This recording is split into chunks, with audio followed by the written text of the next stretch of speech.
Welcome to the Gym Breakthrough Podcast. This show is about one thing and one thing only, turning your gym into a thriving business you love to own. So if you want to know what it really takes to grow your membership, make more money, and build a rock-solid community of raving fans, you've come to the right place. All this information is 100% free, so please subscribe to and review our podcast. Enjoy the show. Welcome to the Gym Breakthrough Podcast. I am MARKUS, GERSZI, and today Emily and I are going to be talking about how to make sure your new members are sticking around past that initial 3 to 6 months of membership and turning into raving fans rather than walking right back out that back door. Emily, how you doing today? I'm great. How are you? I'm doing pretty good. It's been a minute since we've caught up. I don't think I've talked to you since the holidays. I know, right? It's been a few weeks.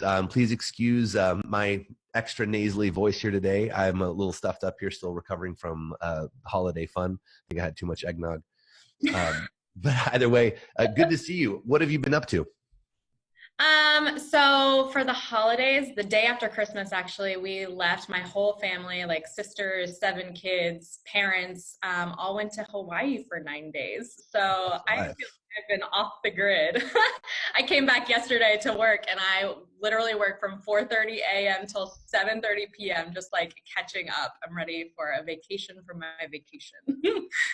Awesome. Well, welcome back to the craziness. Meanwhile, the rest of us were here working our tails off, making it happen, doing shows all by myself like I used to. It's way more fun when you're here.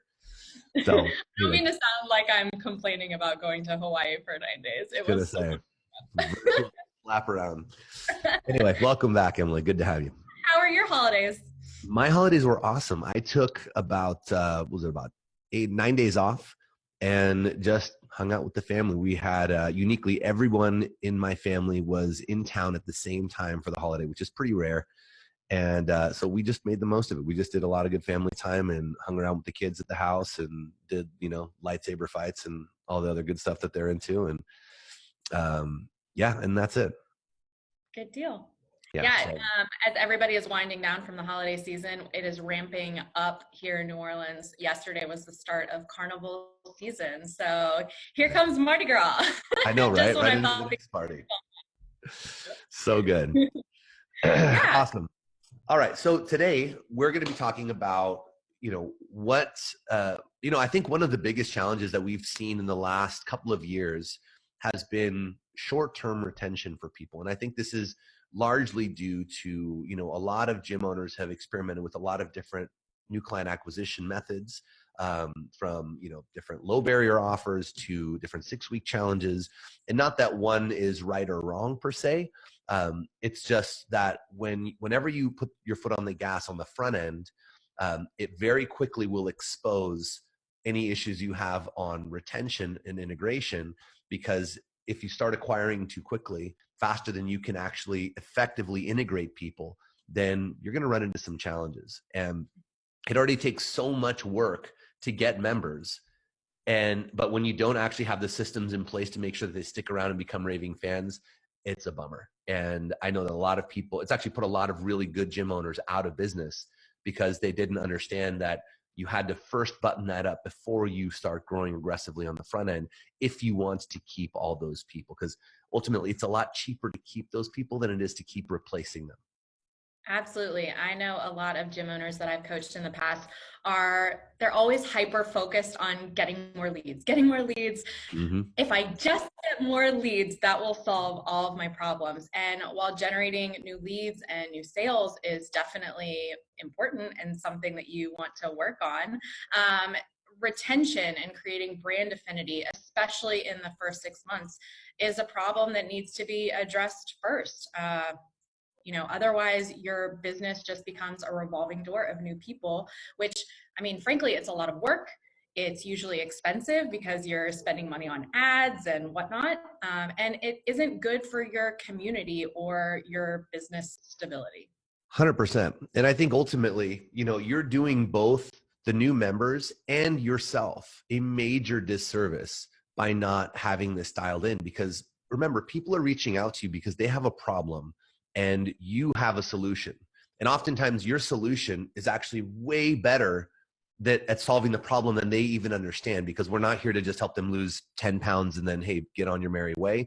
We do lifestyle changes. We radically impact people's confidence and the way they carry themselves with their family and careers and all that. It's so big that these people are reaching out. You have the solution and then some. And then because you didn't do your job well, those people become disenchanted and end up walking back out the door. That is not their responsibility. That is your responsibility as the business owner, and you are blowing it for them. And therefore, in turn, you're blowing it for yourself, because these are people you could have served and turned into raving fans, which would have made your business healthier, help you grow better, because any raving fans that you create are going to help you attract more raving fans and so on. And yeah, so I think that it's a big disservice to not address that. Also, I think that, you know, a lot of the gym owners that we speak to, they're like, oh, well, we've got this already dialed in. I've got an on-ramp program. And the reality is that an on-ramp is not enough. That is the first piece of integration. That's the more intensive portion of, hey, let's get you primed for class by dialing in, you know, movement and nutrition and mindset to, you know, ultimately help you get prepared for the group program, if this is the model that you have. I mean, there's lots of variations, but that's usually where it stops. Then you're kind of like at the mercy of the class and the culture and, you know, basically the program itself doing your retention and integration for you. You're just hoping it works out. You hope that they're going to understand the value. You hope they're going to make friends and socially integrate. You hope that they are going to, you know, understand how the premium services and products that you have apply to them and can actually benefit them in their journey and so on. And I think that ultimately that makes it, you know, that's really frustrating for, you know, for your members, because they come in with this high expectation, they go through this intensive, and then it goes from this super high connection, small group or one-on-one onboarding to just free for all. And I think that's why so many people get lost in that first 3 to 6 months, because it doesn't quite get traction. Right. You know? Yep. Putting all of your eggs in the hope basket isn't enough. Right. Exactly right. You know, and the challenge I see too is that, you know, it has a short term, it's like a Band-Aid for people. When you do start to grow and you start to onboard people and you're thinking like, man, we're growing, this is awesome. You know, oftentimes you start then ramping up your staff hours and or even compensation. Some people are taking people off of trades and starting to pay them and or buying more equipment. You start reallocating these funds, because for a lot of us, you were sitting there, you know, beating your head against the wall to grow for so long. And then finally something starts to click and you immediately, you know, grow the business. You want to scale things up, make your life easier, maybe work a few less hours and so on. And the problem is though, is that 3 to 6 months later, the bottom will fall right back out. And this is what I said about putting a lot of gyms out of business, is that you have to now double up or compensate for that additional attrition that you've now created, because you brought in, you know, that extra, where let's say before you were growing by a handful, 3 people a month. Now all of a sudden, maybe you're growing by 10 plus people a month. That's awesome, right? You're thinking, oh my gosh, I'm going to get to my goals so much faster. And it is awesome if you keep them. What's going to happen is 3 to 6 months later, where you were losing maybe 3 to 5 people proportionate to what you were gaining, you now go to losing 10, 15, because you're going to lose the original people you were losing plus a lot of these new ones. Now you have a choice to make. It's either, oh no, do I amp up what I'm doing on the front end and try to now cover this additional loss? How do I get to 15 or 20 people gained so that I keep my net gain healthy? Problem is if you're going to do it the same way without fixing this problem, you in an even bigger problem 3 to 6 months after that. And that's what has caused some really good gyms and gym owners to go out of business in less than 12 months by doing a lot of these more aggressive tactics. So moral of the story here is, we don't want to not grow. We don't want to not take advantage of these tools and systems that are available to us. I caution you, choose the right one. Make sure it's in line with your culture and with, you know, the message you're trying to create in your marketplace. Don't just pick something random on the front end because it performs, bolt it on, and then wonder why your culture goes to crap. But point is that you can use those tools. Just make sure that you're putting them into a healthy system first. Yeah, it reminds me of a sales call that I was on several years ago with one of these, like, I'll help you build your gym. And they're like, you know, wouldn't it be nice if you had 50 new members in the next week? And I was like, no, that sounds terrible. Like, what would that do to all of my systems? They would break under that pressure. Right. So couldn't agree more there. So, what is the solution? the solution, well, I think one of the first systems to start with is to design and document a new member integration plan, right? And at Gym Breakthrough, what we do is we look at this whole process as it's a 6-month integration plan. So your onboarding program is really just the first step, but there are a lot of other things that we need to cover in that process. For example, we want to make sure that they understand the true value of what they signed up for. We want to make sure that they feel taken care of, that they feel seen, that they actually feel important, and not just he was important when he was signing up and onboarding and then now you're just in the club. You got to make sure you hold their hand a little bit longer than that. You want to make sure that they socially integrate, that they're making friends, coming to your events and so on.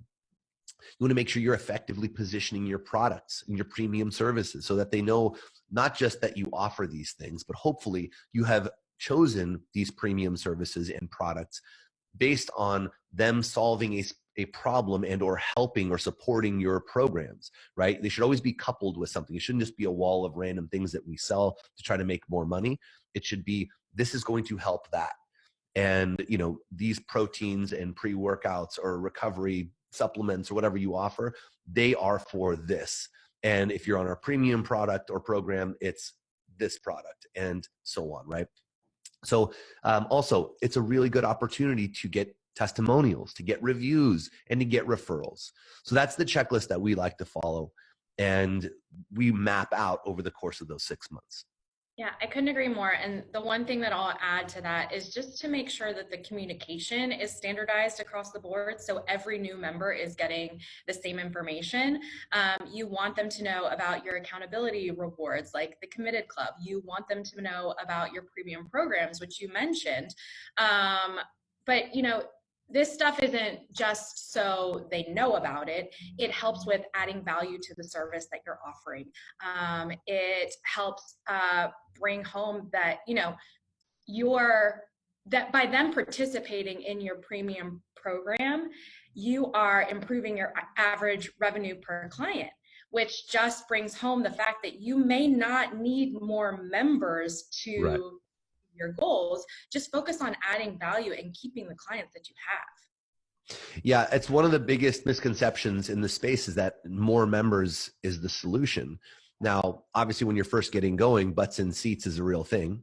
Yeah. But once you start growing, I think, and you have that initial new client acquisition and marketing system in place, the attention needs to shift to average client value, right? Mm-hmm. Am I able to keep people for as long as possible and at the highest average client value possible? Because what it does is, for one, that's really where the profit is in this space, is in the average client value, not just in low and in huge numbers, because your costs go up proportionately, management, time, effort, all that. It's usually not what people are after. I'm not saying that doesn't work or that doesn't apply in the right scenarios, but for the most part, micro gym owners, I don't think are after that massive volume, low margin. You're much better off with higher margin, lower volume.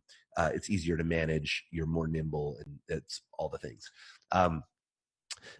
But we want to make sure that once we have those initial systems in place, that we shift that attention, because that's really, it takes the pressure off of marketing and sales on the front end. You don't have this colossal number to hit every month because you're keeping people longer, right? If we can make that attrition rate as low as possible, which the goal should be, you want to be under 10% and you're crushing it. The goal being 5 is a really healthy place to be. Anything more than that, I mean, you should be running a podcast. But if you're scaling effectively, if you're really growing, you want to keep that attrition rate around 5, and that takes an investment of time, of effort, energy, resources to integrate those people really well. It's worth it. It's not just, hey, I got to keep my eyes on the programming ball and on sales. You'd be better off not worrying so much about your programming and worrying more about integrating each and every person and making sure that each and every one, like you said, has a consistent experience. That's really important. This is not just because, you want, if you were to survey everyone, did you all get this or that? It's because you want to design this with intention, right? What would be the ultimate win-win? What is going to set them up for ultimate success from day 0 to day 180, 6 months, for both them and for us, right? What do they want out of this? They want to see results. They want to feel like they belong. They want to feel like they know what's going on, and who's who and what's what, and know their way around in the community and in the overall, your direct community and the bigger community of whatever, methodology you're in. Give them an understanding, educate them. And they also want to feel like, I think many times a lot of people think that referrals need to be this, like it's this big ask from people. People want to work out with people they like. So if you do your job right, you're you're increasing the likelihood of them doing what they already want to do, right? They want to have the people that they like in their lives, their spouse or family or close friends and coworkers. People will open those doors for you for when you do offer a referral. You re-mention your referral offer, because it should be mentioned right when someone signs up for the early adopters, but then also revisited later on in this journey, that you are going to open the door to this thing they already want to do. So it really is a win-win, because they're going to be set up for success, which means they're going to stick around for a long time, continuing to refer friends and family, buying your products, premium services, and you get what you want. You want lifers, stack lifers. That's the game we're playing, right? It isn't churn and burn. That is a game you will get. It may look great at first with those big numbers on the front end, but it is really difficult to maintain. And if you are in this for the long haul, you probably aren't going to be able to maintain that for longer than a year or two before you really start to burn out. And not to mention your community will burn out, because you don't build that same rich community when you have churn and burn. Yep. I mean, you're talking a lot about systems, which are so important. If you ever want to scale, you don't want to be the one doing everything. You want to make sure that you have systems in place so your team can do it for you when you're in Hawaii for 9 days. But, make sure that these systems are, documented, that you have all of your SOPs documented, and that you're reviewing your team on executing these systems well.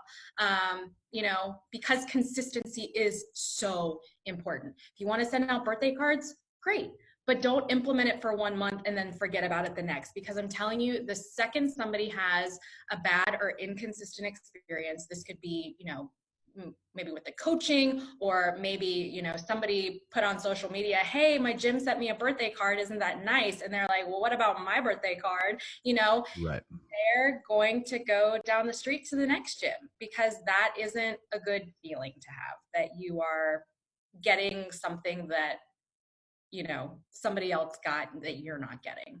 Right. It immediately overrides all the goodwill that you've created, but because you've made them feel legitimately unimportant. Yeah. And that is a relationship killer, right? As soon as someone realizes, oh, I just got missed and you didn't even notice, means you didn't notice me. Yeah. Right. And you're just giving me lip service every day when you're like, oh, hey, Marcus, what's going on? But when push comes to shove and it's my birthday time, or it's the new member welcome in the email, or whatever it is, if you're not consistent and you are not double checking, you're going to look like you don't really care about that person. And remember, this is a relationship centric service business. If you are not focusing on building meaningful relationships with every person that comes into your ecosystem, you are missing a big opportunity, because that is what is going to keep them. It's not how fancy your facility is. It's not how technical your programming is, or how many rowers you've got, or any of that. None of that matters as much as someone feeling like they are taken care of by someone who authentically gives a shit. And that is the case. People bend over backwards for you, right? And let alone stick around as your client. I mean, client care, making sure that every person feels cared for, is such an important thing to us at my gym, that we have hired an employee, like that is her job. Her job is to make sure that every member is taken care of. Like, put plain and simply, Chelsea's job is to care. And, she reaches out to new people and invites them personally to our events. She sends members thank you cards and birthday cards. She celebrates wins with people. And she checks on them every single month for their first 6 months. And is that something that I could automate with software? Yeah. I could set up an email campaign or a text campaign to check in with people for the first 6 months. But I think that having somebody on the other end of that check-in, and somebody there that you can have a two-way conversation with, and, it means a lot to our members. And while it seems like a lot of money to spend on an employee who's literally, her role is to give people warm and fuzzy feelings. Ultimately, the warm and fuzzy feelings are what keeps people around and showing up. And, Right. you know, great programming is fantastic, but unless they're showing up and they're showing up consistently over a long period of time, you know, that's what ultimately gets the results that they're after. And so we're willing to, you know, dedicate an entire employee role over making sure that people keep coming. Yeah.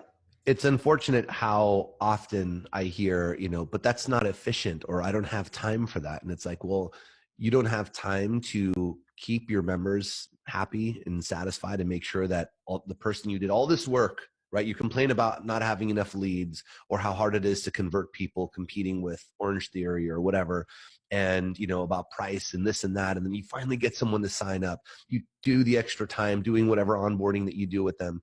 And then you're going to say you don't have the time to make sure that person sticks around, so you don't have to do the exact same thing again every single month. Imagine if you could keep 2 or 3 more people. I know that number may not seem like much to a lot of gyms, but imagine if you were able to retain 2 or 3 more people every single month. What would that do for your net growth number? Most people, when we take them through the money map exercise and we take what their vision of success is and we build it out and we figure out, you know, what is the most efficient path to it, more often than not, it doesn't take that many net gain members every month for someone to hit their goal, right? If someone says, hey, I want to grow by 36 members this month, right? Or 48 members this month. For a lot of people, that could be a 50% increase or 25 to 50% increase. Well, how many members is that every month? That's only 3 or 4 net gained every month. And if you now saved yourself 2 to 3 more people, think about how much easier you are. Now you are growing by net 6, 7, right? And you are picking up momentum. So I take that, I make that point here to hopefully illustrate that, you know, it's not, this is part of your growth strategy. A good integration plan is part of the growth strategy. It's just as important as a good content strategy and sales method and communication and membership pricing and offering and all that. What happens for those first 6 months, I look at, or we look at in Gym Breakthrough, this is all one system. From the time someone first gets in contact with your brand to 6 months into membership, that is one major system. It consists of several micro systems, which we help develop, right? The pipeline, the sales event, onboarding, then the integration plan, and all the things that happen. And we view it as one because it needs to feel like one. It can't just be this cobbled together Frankenstein of, well, I'm using this lead gen thing, and on a podcast I heard this sales method works well, and the gym down the street does this onboarding method, and then, you know, I read in this book that I should be, you know, doing this follow-up and this check-in. Is that better than nothing? Yes, for sure. We all start somewhere.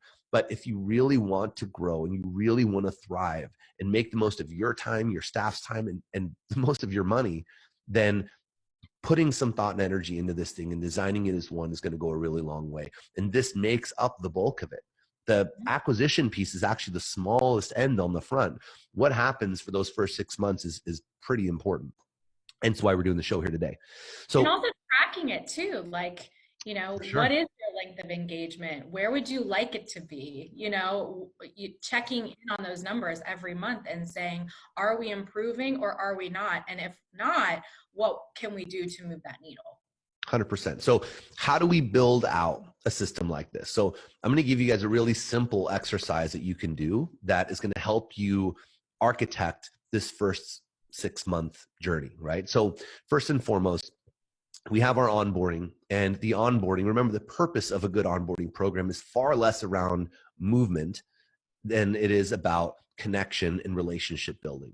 So what I suggest doing is that when you take your onboarding and you try to keep it as streamlined as you can, whether you're doing a PT first approach, small group, large group, that's a conversation for another day, but try to make it as lean as possible.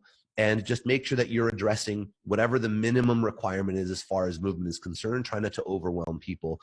That's a trend we're seeing just generally when it comes to onboarding. Less is better. Within that, you have opportunities because you have them isolated or sequestered in this small environment, small group, or one-on-one. You can use this to introduce topics of the day and things that you can talk about. For example, like, well, what makes our program so unique and what are our priorities here? And nutrition, this is a big part of what we do, and it's so important because, and so on, because this is oftentimes a big part of what people are after, which is body composition goals and whatnot. And then getting into some mindset things that are going to help them be more successful and really know what to expect in the coming months as they start to get challenged, and maybe they lose some drive and they get a little tired or they get frustrated or whatnot. These are all things that you can address proactively. So the exercise is make a list of all the things that you think someone has questions about, would need to know, and would help create their ideal experience. Then make another list of all the things you want to make sure happen that help them get results, right? Are going to help make sure that they stick around, right? Like, I want to make sure that they're making friends. They're coming to as many of our social events as possible. They are, they know about our premium program, if not have already signed up for it. They've bought some product. They've left us a review. They've referred someone, and so on. Make your list, and then design your system with making sure that every one of those elements is addressed in those 6 months. Now, how you manage or track that is up to you. Like you said, Emily, you can build this out in automated tools. Great. Is it better than nothing? For sure. Does the personal touch go a long way? Absolutely. And even more so nowadays, as more and more things become automated and less human, the human touch becomes that much more valuable. So that's the side that we tend to lean on. But take all those elements, lay them out, and create a checklist for yourself to make sure that anytime someone comes in, and you can assign dates or times, so we want to do this in month 1 or week 2 or day 45 or whatever works for you, lay out those initiatives and make sure that every one of them is being addressed. When you have a new member sign up, assign this checklist form. You could either do this in paper form, you can do this digitally, you can do this in the project management system, whatever works for you, but make sure that the checklist is happening for every single person. And yes, yes, it's more work for sure. But I'm telling you that the rewards are priceless, because this is oftentimes one of the biggest issues that people have, is this first 6 months, and would actually resolve what they think is their biggest issue, which is leads, new member generation, and so on. Yeah. Love it. Awesome. All right. So on that note, Emily, anything else you want to add before we jump for the day and send these beautiful people on their way? That's all I got, Marcus. Awesome. So Emily, thank you for joining me as always. And thank you guys for joining us today. We hope this episode was helpful for you. If you're interested in learning how to turn your gym into a thriving business that you will love to own by increasing new member enrollments, growing your average client value, and growing a tribe of loyal raving fans, so you can finally start earning a great living doing what you love, then I want to invite you to book a free breakthrough call with me at gymbreakthrough.com/apply. During the call, you and I will get to know you and where you are with the business and what your goals are, and then help you identify the very best path forward for you to achieve your goals. Time slots are limited, so I look forward to hopefully speaking with you soon. That's it for today. We'll see you again soon. Until then, bye-bye.